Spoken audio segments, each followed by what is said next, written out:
otros que Elías había aparecido y otros que algún profeta de los antiguos había resucitado. Entonces Herodes dijo: a Juan yo lo hice decapitar. ¿Quién es entonces este de quien oigo tales cosas? Y procuraba ver a Jesús.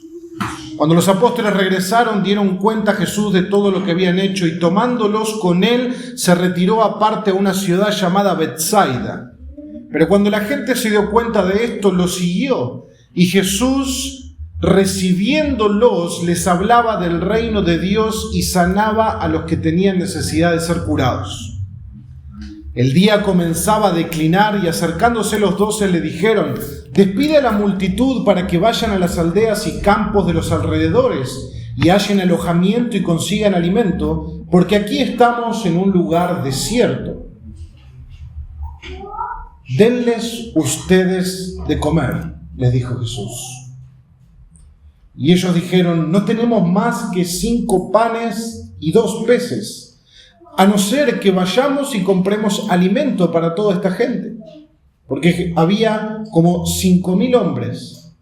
Y Jesús dijo a sus discípulos: hagan que se recuesten en grupos como de 50 cada uno. Y así lo hicieron, haciendo recostar a todos.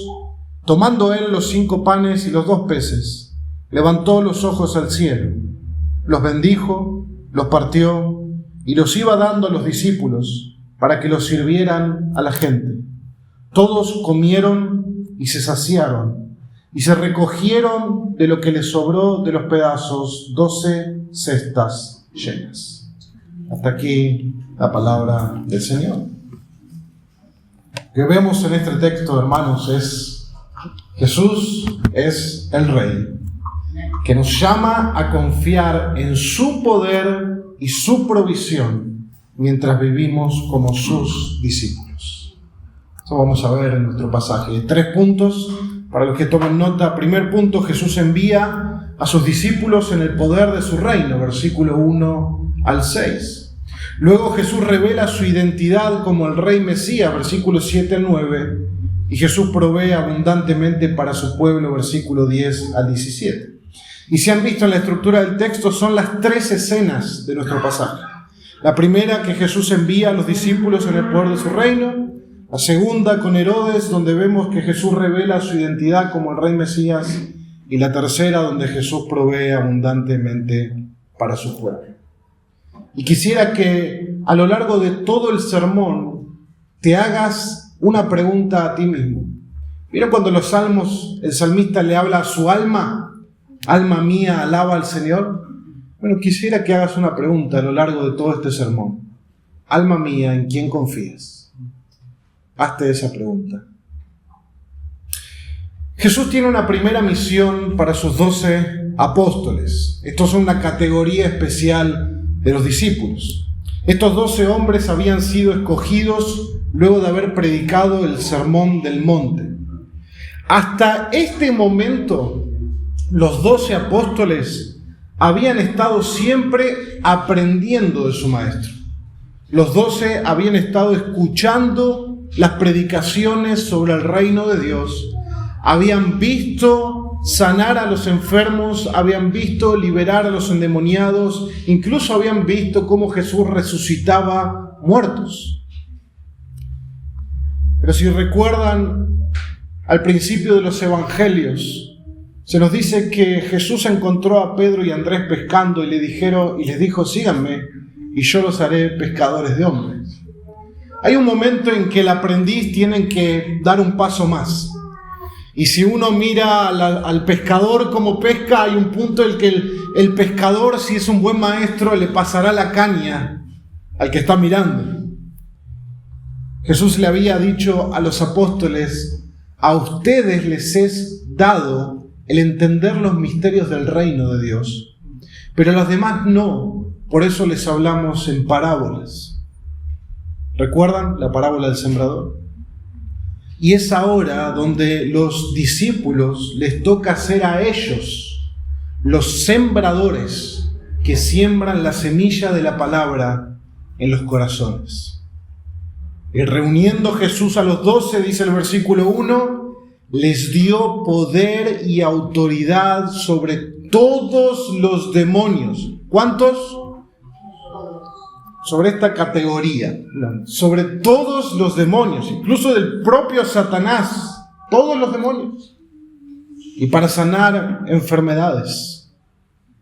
Y esto es muy interesante. ¿Quién les dio el poder y la autoridad?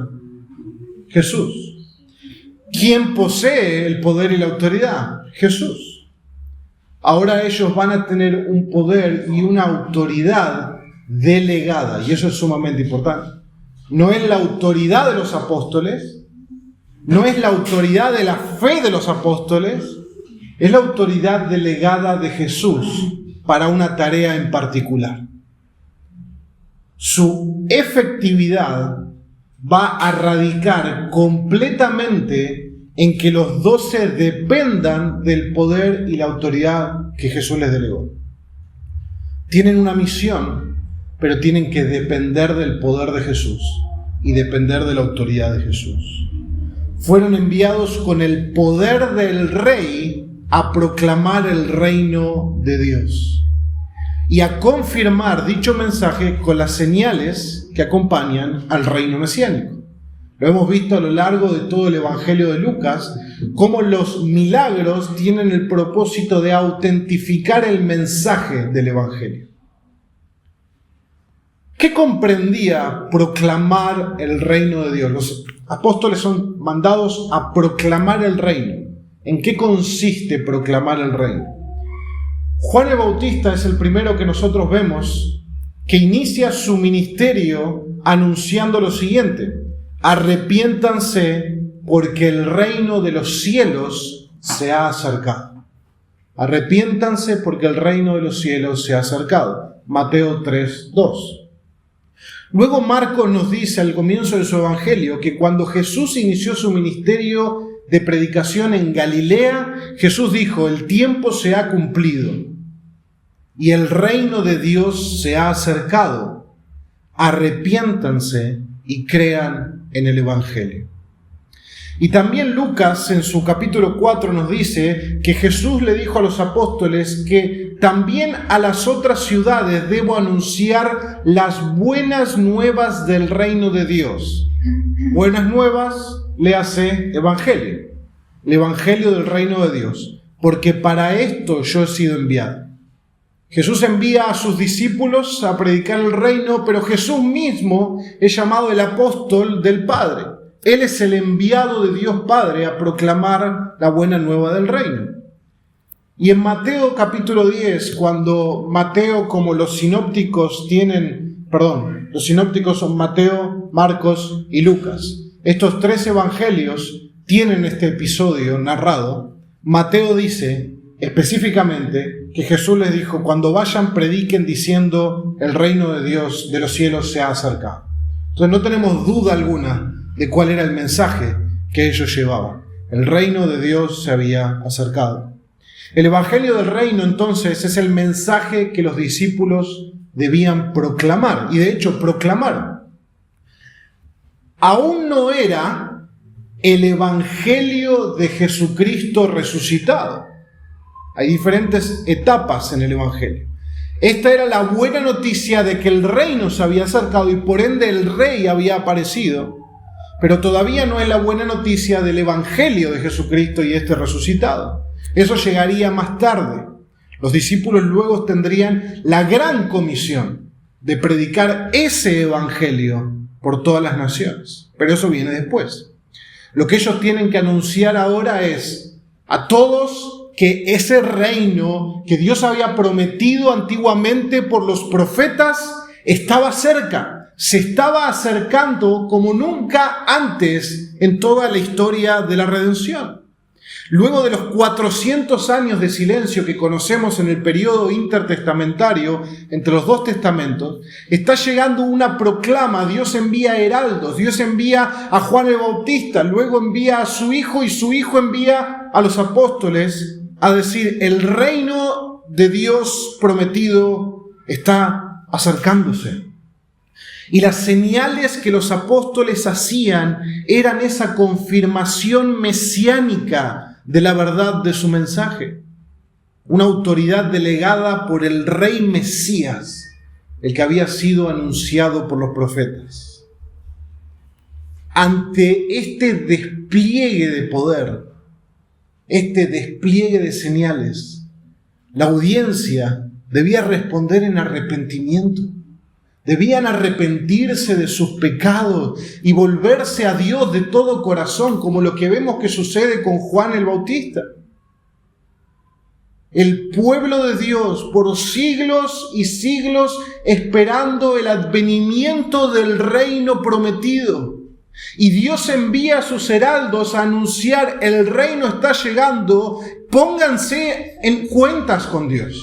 Arrepiéntanse de sus pecados y vuélvanse a Él.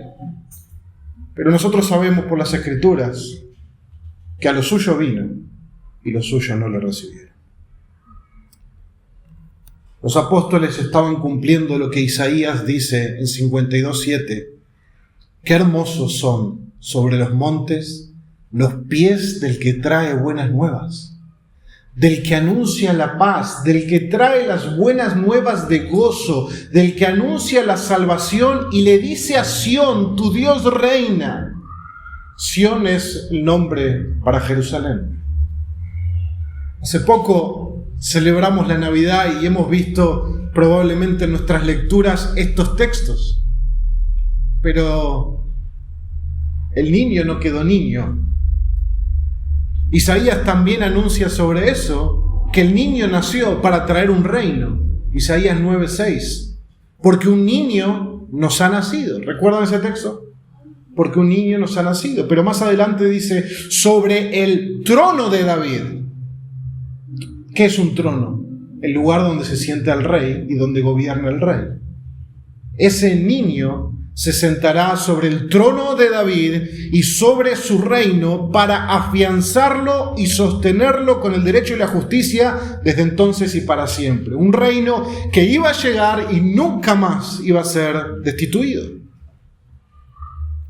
Los apóstoles debían ir por todas las aldeas alrededor, por todas partes en Galilea, de dos en dos, nos dicen los otros evangelios, anunciando todas estas cosas, anunciando, imagínenselos, a los 12, de dos en dos, dispersos por las aldeas, anunciando que el reino está llegando. Traigan a sus enfermos, traigan a sus endemoniados. El rey envía regalos de compasión, sanando a todo el mundo por todo lugar.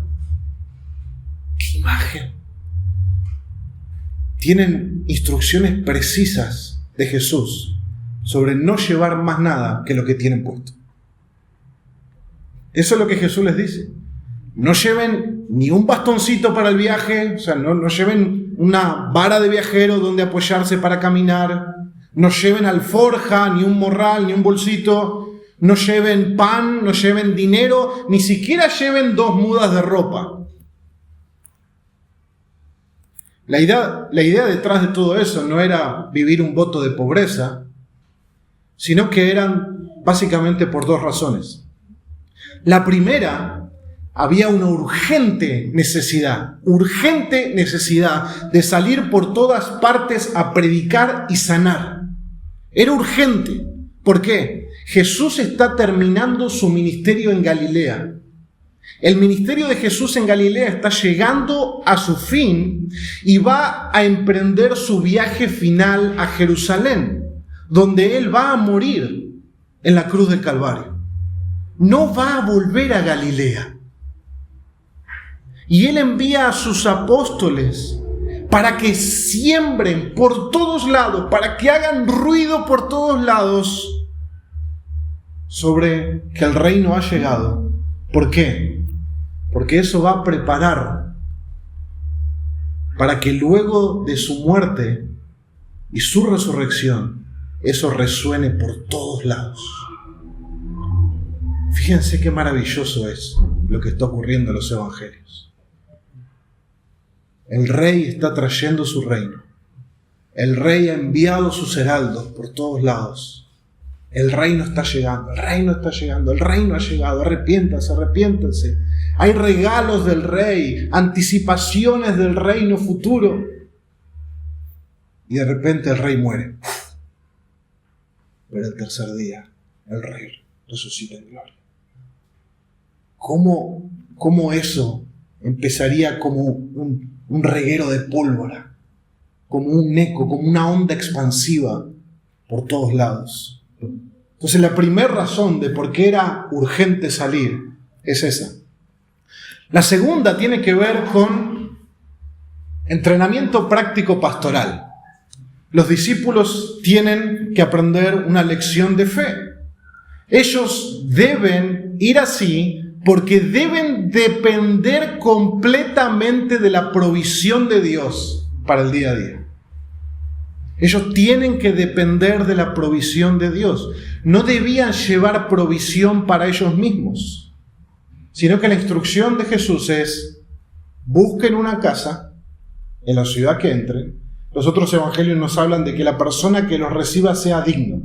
O sea, no entren en cualquier casa, pero busquen la casa de alguien que sea digno y entren en esa casa. No importa el dinero, no, si rico, pobre, si se come arroz o asado, no importa.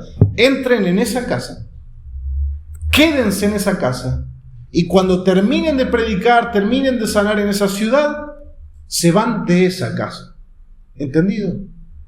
No era ir de casa en casa, era quedarse en ese lugar y vivir de la hospitalidad de esa familia. Ese iba a ser su sustento. La hospitalidad de esa familia. Esa era la provisión de Dios para ellos. La hospitalidad, por supuesto, si han leído las Escrituras, era una costumbre judía. Los apóstoles experimentaron esa hospitalidad como una provisión de Dios mismo para ellos. ¿Dios puede traerte cuervos que te traigan el almuerzo? Sí. Elías lo vivió. Pero normalmente Él va a usar probablemente la hospitalidad de una familia para proveer para tus necesidades. Entonces eso era lo que estaba ocurriendo acá. Y eso es cierto hasta el día de hoy. El ministerio cristiano itinerante siempre ha sido marcado por la hospitalidad. Como familia misionera, muchas veces nos hospedamos en casas con familias que nos abrieron su hogar sin conocernos. Inclusive la última vez, algo que choquea, es una familia que no nos conocía, nos dio la llave de su casa y hasta el día de hoy no los conocí. Nos dio la llave de su casa para que nosotros podamos vivir ahí por un periodo de tiempo. En la tercera carta de Juan confronta la actitud de Diótrefes. Diótrefes era uno de los líderes de la iglesia. Se pensaba que la iglesia era suya.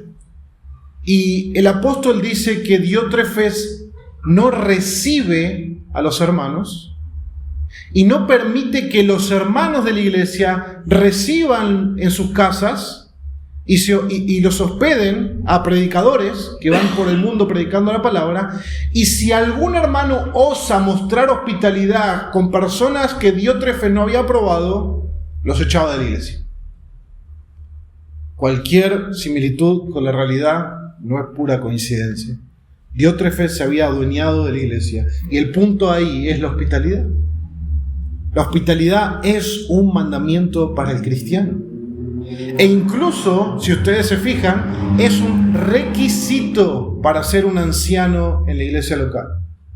Es un requisito.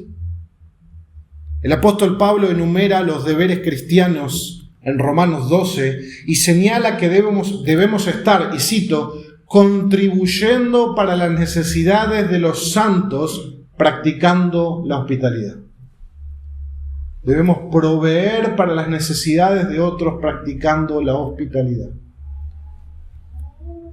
El apóstol Pedro exhorta, 1 de Pedro 4:9, sean hospitalarios los unos para con los otros sin murmuraciones. Qué agregado que hace Pedro, ¿no? Se ve que los conocían. No murmuren. Sean hospitalarios. Hebreos 13:1 al 2 dice, permanezca el amor fraternal, el amor de familia. No se olviden de mostrar hospitalidad porque por ella algunos sin saberlo hospedaron ángeles. Hermano, ¿es tu casa un lugar para otros? ¿Están las puertas de tu hogar abiertas para los extraños. Porque esa es la idea de hospitalidad, el amor al extraño. Quizás a un hermano que recién llega a la iglesia. Quizás hay hermanos en la iglesia. Voy a hacer esta pregunta. ¿Hay alguna casa de algún hermano que no conozcas todavía? No para ver qué sillón tiene o qué mesa usa, pero pensá eso. ¿Hay algún hermano que no conozca cómo es tu comedor? Bueno, te animo a que lo cambies. No el comedor, sino que cambies esa situación. Que puedas invitar a un hermano a ser hospitalario, a abrir tu casa, tal como sos. Aunque esté la ropa toda junta en el sillón porque todavía no la pudiste doblar. Pero hermanos, la palabra nos manda a ser hospitalarios, así como nos manda a predicar el Evangelio. Es un deber, es una responsabilidad nuestra. Es una manera de mostrarnos el amor los unos a los otros. Y no murmurando, no decir, otra vez cayó Luis a casa. Y uno murmura. No, con amor. Piensen en esto. ¿A quién le pertenece el mundo? ¿Y quién te deja usarlo? Dios es el más grande hospitalario, el mejor anfitrión. Él nos deja usar todas las cosas y nos las da para que las disfrutemos. ¿Qué ejemplo tenemos en el amor de Dios para ser hospitalarios los unos con los otros? Dios no solamente nos dejó entrar a su casa, nos hizo parte de su familia, nos adoptó en su familia. Ahí tenemos el amor de Dios.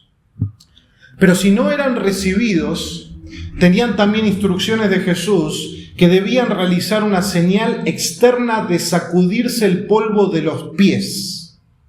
Y eso era culturalmente un símbolo de desaprobación, de que el lugar contaminado del cual se iban no debían llevarse ni el polvo en sus pies para mantener su pureza. Debía ser una advertencia y un llamado al arrepentimiento para ese lugar. Hendrickson, el comentarista, señala el origen cultural de esta práctica. Cito: después de viajar a través del territorio pagano, los judíos tenían la costumbre de sacudir el polvo de sus sandalias y de sus vestiduras antes de entrar en la Tierra Santa. Fin de la cita. Cuando Pablo y Bernabé fueron perseguidos en Antioquía de Pisidia, no fueron solamente no recibidos, sino que fueron expulsados de toda la región. Lucas dice en el libro de Hechos, capítulo 13, verso 51, que estos, Pablo y Bernabé, sacudieron el polvo de sus pies contra ellos y se fueron a Iconio a predicar el Evangelio. Estas eran las instrucciones que Jesús le daba a sus discípulos. Una vez que tuvieron las instrucciones, salieron por todas las aldeas anunciando el Evangelio del reino y sanando a los enfermos. Los apóstoles eran discípulos de Jesús que pusieron sus vidas enteras a la disposición de su Maestro. No tuvieron reserva alguna para ellos, sino que vivían para Jesús. Vivían para Jesús. El Señor nos llama a nosotros también a confiar en su poder y su provisión para llevar a cabo la misión que nos ha encomendado. Ser quienes anunciamos el Evangelio a otros. Anunciamos que el Rey ha venido y ha dado la vida por su pueblo, para que su pueblo pueda ser aceptado como ciudadanos del reino de Dios para siempre. Esas son las buenas noticias que tenemos para compartir. Todo aquel que quiera recibir ese regalo de salvación debe arrepentirse de su pecado, poner su confianza por medio de la fe en Jesús como su Salvador. Ese es nuestro Evangelio, la proclama que debemos hacer. La pregunta entonces para nosotros es: ¿estás siendo un discípulo que confía en el poder y la provisión de Jesús para cumplir con su misión? No pensemos que es algo que nosotros podemos lograr en nuestras propias fuerzas. Dios quiere que confiemos en su poder y en su provisión. Nosotros tenemos, como Pablo le dijo a los romanos en su primer capítulo, que el Evangelio, ¿qué es? poder de Dios para salvación. El mensaje mismo que nosotros tenemos es usado con poder por Dios para abrir los ojos de los ciegos y traer a la vida a los que están muertos. ¿Estás confiando en el poder del Evangelio para salvar? ¿Estás confiando en el poder de Dios para capacitarte para la tarea del servicio? Tenemos que confiar en Jesús y servirle, hermanos. ¿En qué quiere Jesús que le sirvas? Si Jesús estuviera delante tuyo imaginando una conversación hipotética y Jesús te dice, quiero que me sirvas en, ¿cómo completarías la frase en tu propia vida? ¿Cómo llenarías eso? Depende de Él, depende de su poder, de su provisión, y sírvele. Ya está, sin más vueltas. ¿Qué te falta? ¿Qué te falta para servirle? Pedíselo en oración, confía en Él y servíle. No es una opción servirle o no. Todos los discípulos deben servirle. Solo a tu Dios servirás y solo a Él adorarás. La pregunta no es entonces si le sirvo o no le sirvo, sino que debo confiar en su poder y en su provisión a la hora de servirle. Los discípulos obedecieron, eso es lo que nos enseña nuestro texto, y no llevaron sus propios recursos, sino que confiaron en la provisión de Dios.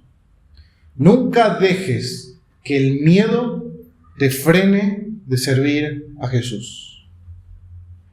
Puede que no te sientas capacitado, puede que te sientas menospreciado, débil y sin recursos, pero confía en los recursos del que te llamó a servirle y cumple tu llamado.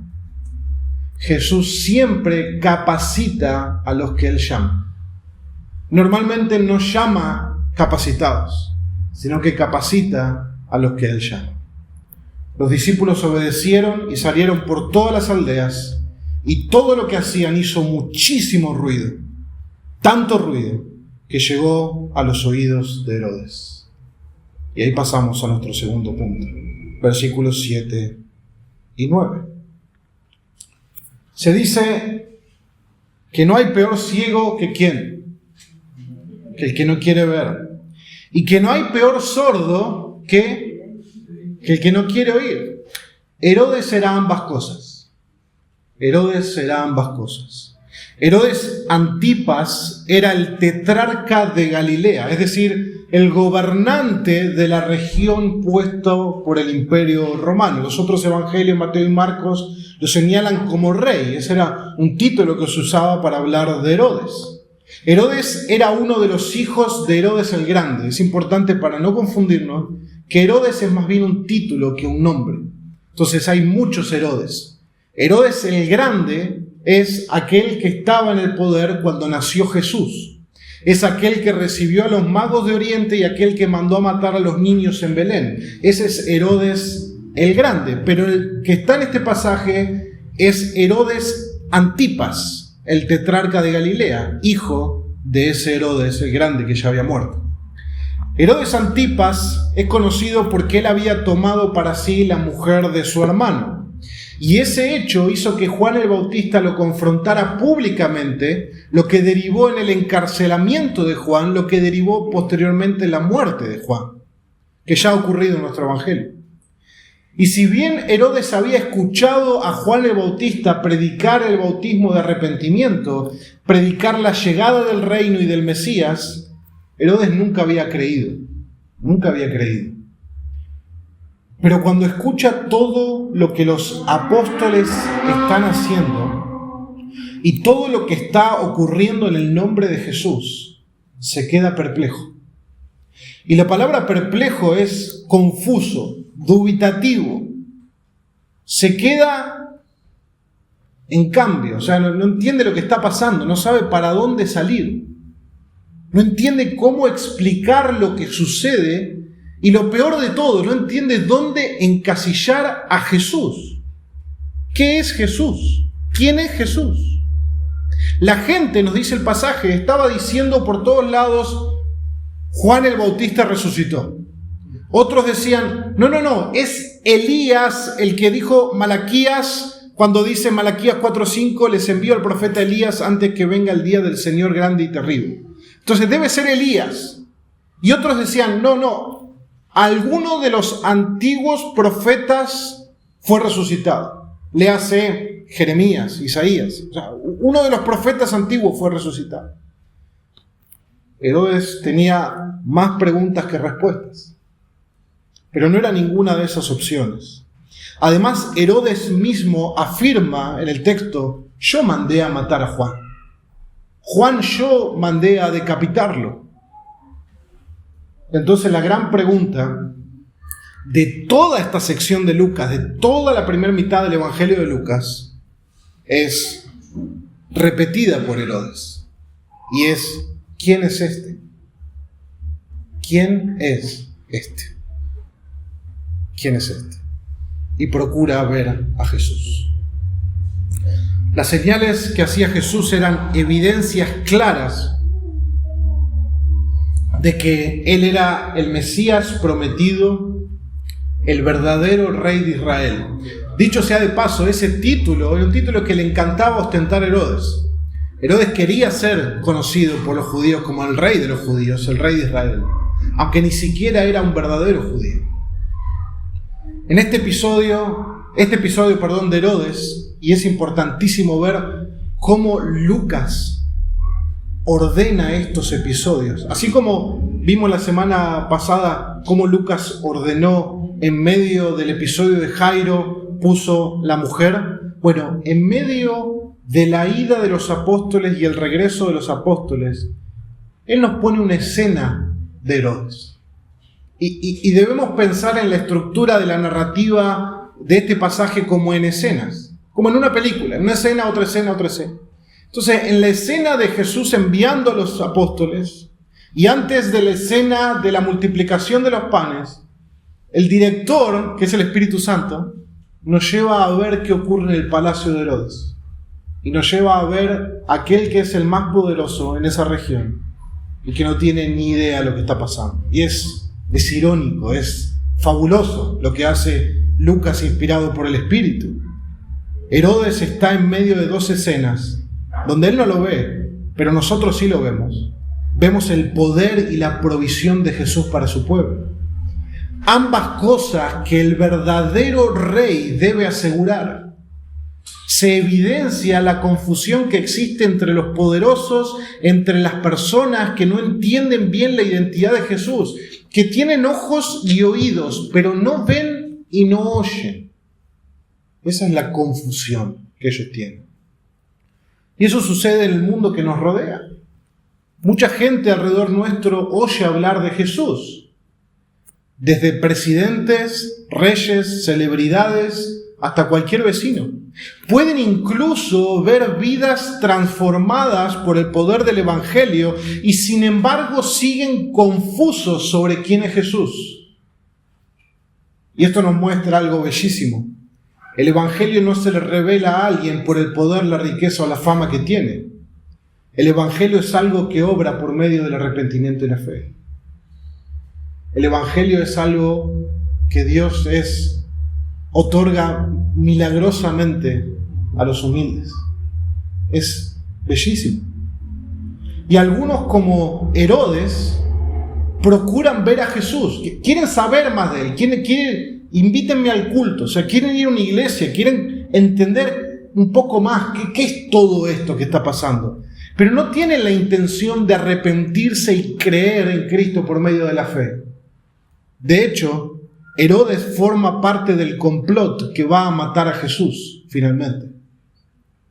La misión de Jesús y sus discípulos siempre va a tener enfrentamientos, cuestionamientos y enemigos. Lucas, que escribió este evangelio, también escribió el libro de los Hechos. Y Lucas nos muestra claramente el inicio del libro de los Hechos y durante todo el libro de los Hechos, cómo el avance del evangelio siempre tiene enemigos, siempre tiene cuestionamientos. Esta es una escena, hermanos, que contrasta dos reyes, Herodes un rey malvado, perplejo por lo que sucede, confundido y pasivo, porque no está haciendo nada en el pasaje, solamente cuestiona. Confundido y pasivo, incapaz de controlar todo lo que está pasando en su propio reino. Y por otro lado, el verdadero rey, Jesús, que gobierna con autoridad absoluta. Él está controlando todo lo que ocurre. Él está enviando sus emisarios a anunciar que su reino ha llegado y a demostrar su poder sanando y liberando, y lo más maravilloso, incluso en las propias narices de Herodes. ¿Quién está al control? ¿Quién es el rey? Su compasión por su pueblo se muestra en cada acción. Qué imagen gloriosa del poder del Rey Jesús. Por eso está ahí esa escena de Herodes, para mostrarnos quién está al control. ¿Quién es este?, dice Herodes. La audiencia contesta: el verdadero rey del reino de Dios. El verdadero rey. Y el verdadero rey, dijo Jesús en Mateo 4 a los discípulos, dijo lo siguiente: los reyes de los gentiles se enseñorean de ellos, pero no es así con ustedes. Antes el mayor entre ustedes hágase como el menor, y el que dirige como el que sirve. Porque ¿cuál es el mayor? ¿El que se sienta a la mesa o el que sirve? Todos responden: el que se sienta a la mesa, ¿no? Sin embargo, dice Jesús, entre ustedes yo soy como el que sirve. Fin de la cita. Ese es el reinado de Jesús. Jesús revela su identidad como el Rey Mesías a través de mostrar su poder y su provisión para su pueblo. Y eso nos lleva a nuestro tercer y último punto. Jesús provee abundantemente para su pueblo. Y esto es fascinante. Esto es fascinante. Miren cómo Lucas da continuidad a la escena. Versículo 10. Cuando los apóstoles regresaron, si regresaron, ¿qué quiere decir? Hermenéutica. Se fueron. Entonces regresaron. Primero los envió, escena de Herodes, ahora volvieron. Cuando los apóstoles regresaron, llegaron a rendir cuentas a Jesús de todo lo que habían hecho. Eso nos muestra la sujeción a la autoridad que tenían los apóstoles. Rinden cuentas de todo lo que habían hecho. Imagínense que están contando de dos en dos dónde se habían hospedado, cuánta gente oyó el Evangelio, cuánta gente fue sanada, cuántos demonios se expulsaron, o sea, rindiendo cuenta de todo lo que habían hecho. Pero Jesús se los lleva con él a Betsaida, un lugar más tranquilo. Betsaida era el lugar donde vivían Pedro y Andrés, donde Jesús los encontró a ellos. Era un lugar como favorito de Jesús, siempre iba a Betsaida. Y probablemente a las afueras de Betsaida estaba ocurriendo esta escena, en un lugar desierto. Pero ni Jesús ni los apóstoles, y menos con todo lo que había ocurrido, podían pasar desapercibidos. La gente los vio y por supuesto los siguió. ¿Y qué hizo Jesús con toda la multitud que lo siguió al lugar desierto? Él hizo lo mismo que mandó hacer a sus discípulos. Es como un eco entre la primera escena y la última. Él hace lo mismo que él mandó hacer a sus discípulos. Pero en lugar de ir a las aldeas, las personas vienen a él. Y cuando vienen a él, él los recibió a todos, les hablaba del reino y sanaba a los enfermos. Lo mismo. Jesús siguió mostrando su poder, que lo autentica como el Mesías enviado de Dios. Y las personas probablemente habían escuchado los rumores de que Juan resucitó, de que es Elías, de que es Jeremías o otro más, y entonces venían a él. El texto nos dice en el versículo 12, cuando va al centro de la escena, el día comenzaba a declinar, es decir, se estaba anocheciendo. Y acercándose los 12 le dijeron: despide a la multitud, para que vayan a las aldeas y campos de los alrededores y hallen alojamiento y consigan alimentos, porque aquí estamos en un lugar desierto. Ante la necesidad de las personas, ante las multitudes que necesitan alimento y ya se está poniendo de noche, los discípulos están mostrando cero compasión, sino que les está pidiendo a Jesús que los despida. Es decir, Jesús, terminala. Es como si Gustavo se cansara a la noche y apaga las luces de la iglesia, como diciendo, hermanos, ya se pueden ir. Despídenlo, que vayan a buscarse un lugar para quedarse, comida, acá no hay nada, la heladera está vacía, no hay manera de poder ayudarlos. Son como 5.000 hombres, o sea, no contaron a las mujeres y a los niños. Entonces estamos hablando de una multitud bastante grande, muchísima gente. Y los discípulos dicen, Jesús, no hay nada que se pueda hacer. Y nuevamente, teniendo la primera escena en mente, Jesús les da una nueva misión, como en la primera escena. Pero ahora la misión es, denle ustedes de comer. El enfoque de los discípulos, contrario a la primera escena, ahora es mirar sus recursos y los obstáculos que tienen. No tenemos más que 5 panes y 2 peces, a no ser que vayamos y compremos alimento para toda esta gente. ¿Dónde está la confianza en el poder y la provisión de Dios ahora? La confianza que tuvieron al principio, ¿dónde está? Habían visto los milagros en todas las aldeas alrededor y la provisión de Dios para ellos de alojamiento, de comida. ¿Qué es más difícil para Dios? ¿Proveer para 12 o proveer para 5.000? ¿No debían los discípulos confiar plenamente en Jesús y obedecerlo después de todo lo que habían visto?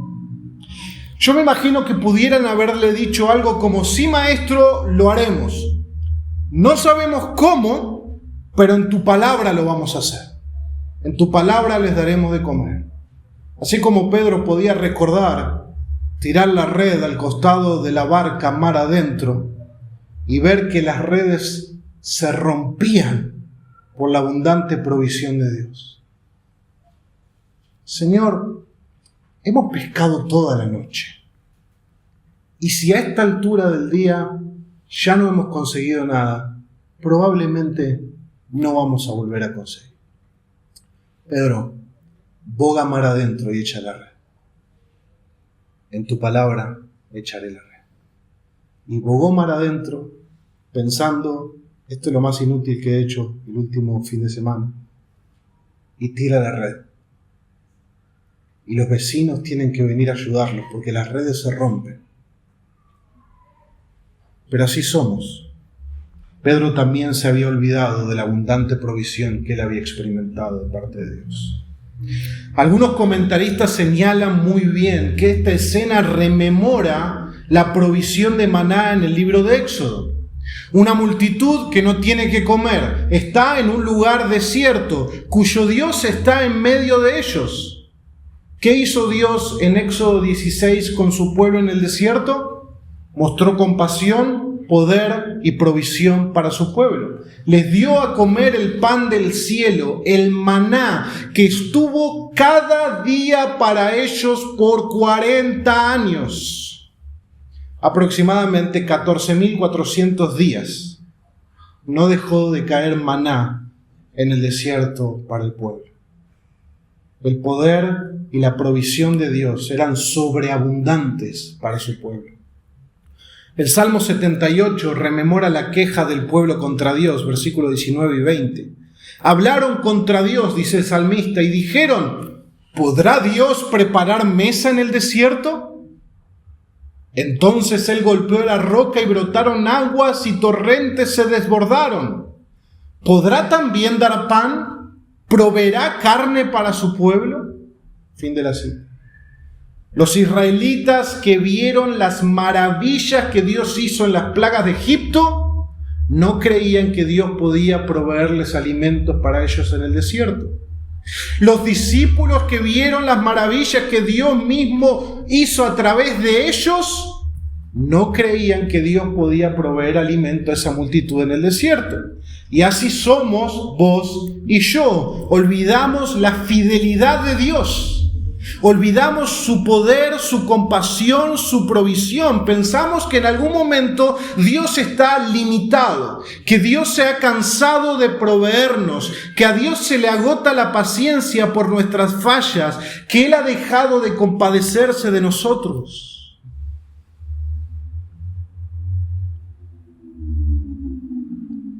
Tenemos amnesia espiritual. Y esto revela un entendimiento equivocado del carácter de Dios. Su poder es infinito.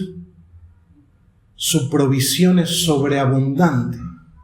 Y su compasión hacia su pueblo nunca se agota. Ese es nuestro Dios. Dios tiene recursos ilimitados para proveer a su pueblo, para llevar a cabo su misión. Hermano, quiero preguntarte, ¿qué necesitas? ¿Qué necesitas? Busquen primero su reino y su justicia y todas estas cosas les serán añadidas. ¿Qué necesitas? El Señor es mi pastor, nada me faltará. En lugar de verdes pastos me hace descansar y junto a aguas de reposo me conduce. Por tercera vez, ¿qué necesitas? Mi Dios proveerá todas tus necesidades conforme a sus riquezas en gloria en Cristo Jesús. Tenemos un Dios infinitamente lleno de gracia, de poder, de compasión y que disfruta proveer para su pueblo. Hermano, ¿qué necesitas? ¿Qué necesitas que Dios no pueda proveerte? ¿Qué es más difícil para Dios? ¿Proveer para 12 o para 5,000? ¿Qué es más difícil?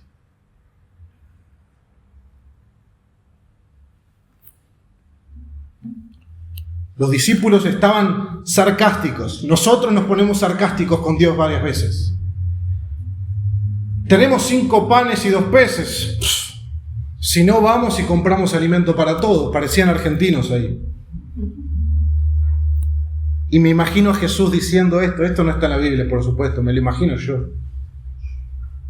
Aún no entienden quién les está pidiendo esto. Aún no entienden quién les está pidiendo esto. ¿Se acuerdan la mujer samaritana en el pozo? Si tan solo supieras quién te pide agua, tú le pedirías a Él y Él te daría. Fíjense el corazón de Jesús. Si tan solo confiaras en mí. Pero no se preocupen, yo me encargo esta vez. O sea, Jesús es precioso. Eso no está en la Biblia, no es inspirado. No lo tomen ahí para el devocional. Pero lo que sí es inspirado y que está en la Escritura es lo que dice Jesús, que es incluso quizás más sorprendente. Hagan que se recuesten en grupos como de 50 cada uno. Esto es lo mismo que me hace pensar en la semana cuando le digo a las nenas, pongan la mesa. ¿Por qué les digo que pongan la mesa? Porque estoy por llevar la comida a la mesa. Señor, no tenemos más que 5 panes y 2 peces, no vamos a ir a pedir para llevar de 5,000 personas. Jesús dice que se recueste de 50 en 50. Recostarse era la manera en que se comía en las casas. Lo vemos al principio del Evangelio cuando Jesús se recostó a la mesa de Leví porque Leví le ofreció un banquete. Jesús está por dar un banquete de gracia a las multitudes. Una comida que muestra al verdadero Dios proveyendo compasivamente alimento para su pueblo. Así como lo hizo por 40 años en el desierto, ahora lo hace en el desierto a las afueras de Betsaida. El mismo Dios Y Dios no cambia, hermanos. Dios es el mismo ayer, hoy y siempre. El mismo Dios que nos dio gracia para salvación es el mismo Dios que hoy nos da gracia sobre gracia sobre gracia para cualquier necesidad. El mismo Dios que proveyó para Israel en el desierto, el mismo Dios que proveyó para la multitud en Betsaida, es el mismo Dios que provee para vos y que provee para mí, aun cuando nosotros dudamos y aun cuando somos sarcásticos con Él. Cuando todos se recostaron en grupos, los apóstoles se convirtieron en meseros. Jesús levantó los ojos al cielo para que todos vieran. Por supuesto, no lo podían escuchar todos. Estamos hablando de una multitud muy grande. Pero era la costumbre judía orar levantando los ojos al cielo. Y levantó los ojos al cielo para que todos supieran de dónde venía la provisión. Y bendijo los panes y los peces y los partió. Y se lo fue dando a sus discípulos para que sirvieran a la gente. ¿Dónde y cuándo, cómo se multiplicaron esos panes? Jesús lo sabe. Cuando lleguemos a su presencia le preguntamos. Anótenlo. Guarden el papel por ahí. Todos comieron hasta saciarse, dice el texto. Y sobraron 12 canastas de alimentos. Ese día se sirvieron los mejores panes y peces que jamás se pudieran haber pedido. No tenía 2 ni 3 estrellas Michelin, era lo más maravilloso que jamás se pudiera haber comido, jamás en toda la historia, jamás. Dios proveyó abundantemente para su pueblo, sobreabundantemente para su pueblo. Y miren el guiño de Jesús, amoroso, nuestro Dios. ¿Cuánto sobró? 12 canastas. ¿Cuántas tribus tiene Israel? 12 tribus. ¿Cuántos son los apóstoles del Señor? 12 apóstoles. El 12 en la Escritura siempre representa al pueblo de Dios. Siempre habrá sobreabundancia para el pueblo de Dios. Porque Dios es un Dios de gracia. Dios no da poco. Dios da sobreabundantemente. Por eso dice la Escritura, donde abundó el pecado, sobreabundó la gracia de Dios. Nosotros le pedimos al Señor que nos perdone. Sobran 12 canastas de perdón. Ese es nuestro Dios. Jesús es el Rey que nos llama a confiar en su poder y provisión mientras vivimos como sus discípulos. Pero si aún no has rendido tu vida a Jesús, te invito a que no te quedes confundido como Herodes. Tienes la más grande señal de la provisión y el poder de Jesús. Él entregó su vida en favor a su pueblo en la cruz y resucitó al tercer día de entre los muertos. Y ahora todo el que se arrepiente de sus pecados y confía en Él, obtiene el regalo de la salvación y la vida eterna en su glorioso reino. No te quedes afuera. Ven a Jesús en arrepentimiento y fe. Y si has probado la bondad del Señor, ¿cuántos han probado la bondad del Señor? ¿Por qué dudas? Si has probado la bondad del Señor, ¿por qué dudas? Su bondad no ha mermado, su bondad no ha cambiado. Jesús nos ha mostrado su poder, su provisión, su identidad, su compasión. ¿Qué necesitas? Acércate a Él con confianza. El trono de la gracia está siempre abierto y nuestro Dios se deleita en suplir las necesidades de su pueblo sobreabundantemente. Hermanos, nuestro Rey nunca falla. Amén. Oramos al Señor.